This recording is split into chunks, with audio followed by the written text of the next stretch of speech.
क्या आपको पता है कि भारत में सबसे पहला प्रकाशित अखबार कौन था?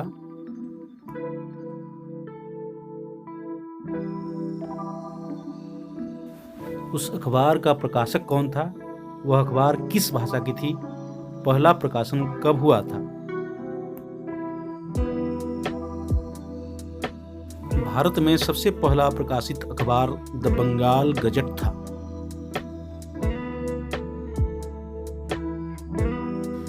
इसका प्रकाशन पहली बार 29 जनवरी 1780 को हुआ था। उस अखबार का प्रकाशन करने वाले का नाम था जेम्स ऑगस्टस हिक्की। वह ब्रिटिश ईस्ट इंडिया कंपनी के एक अंग्रेज कर्मचारी थे। द बंगाल गजट अंग्रेजी में प्रकाशित होता था। वह अखबार भारत में ब्रिटिश कंपनी की सरकार की तीखी आलोचना करता था।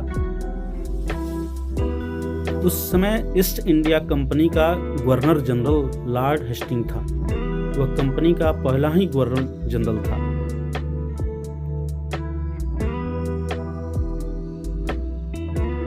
जेम्स ऑगस्टस हिक्की ने वारेन हेस्टिंग्स के भ्रष्टाचार की खबरें बंगाल गजट में छापनी शुरू कर दी। हिक्की ने वारेन हेस्टिंग्स पर भारत में सर्वोच्च अदालत के मुख्य न्यायाधीश को घूस देने का आरोप अपने अखबार में प्रकाशित किया। इस बात से वारेन हेस्टिंग्स काफी चिढ़ गया और इस अखबार के प्रति का डाक से होने वाली पार्सल पर रोक लगा दिया। सत्ता के इस तरह के दमन से हिक्की रुके नहीं और खबरें प्रकाशित होती रहीं।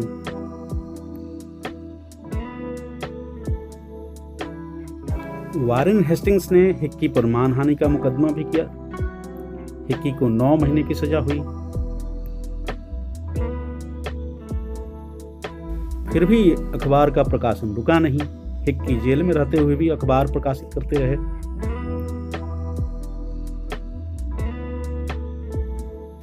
अखबार में कंपनी की सरकार के शासन की कई कमजोरियों को भी उजागर किया जाता था। खासकर कंपनी के भ्रष्टाचार की खबरें प्रकाशित होती थी। कभी कभी भारतीय सिपाहियों की समस्याओं को भी छापा गया। नागरिक समस्याओं की तरफ कंपनी का ध्यान खींचा गया।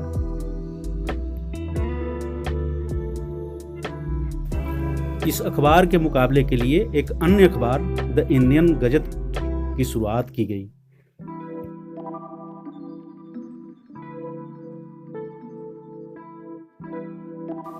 हिक्की ने हिकिज बंगाल गजट के नाम से प्रकाशन जारी रखा और कड़ी प्रतिस्पर्धा का सामना किया।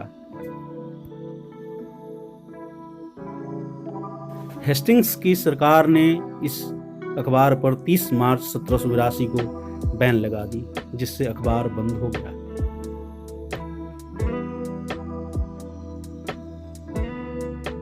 लेकिन वह निर्भीक अखबार अपने उद्देश्यों को पूरा करने में कोई कसर नहीं छोड़ा।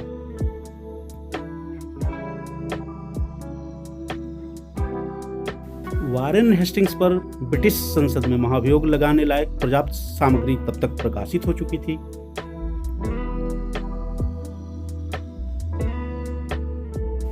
हेस्टिंग और मुख्य न्यायाधीश पर महाभियोग लगा भी, लेकिन वह पारित न हो सका।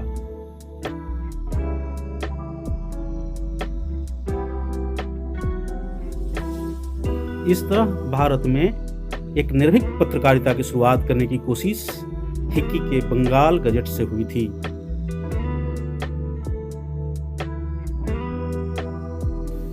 हिक्की के बंगाल गजट का दूसरा नाम कलकत्ता जनरल एडवर्टाइजर भी था। बंगाल गजट हर सप्ताह शनिवार को प्रकाशित होता था।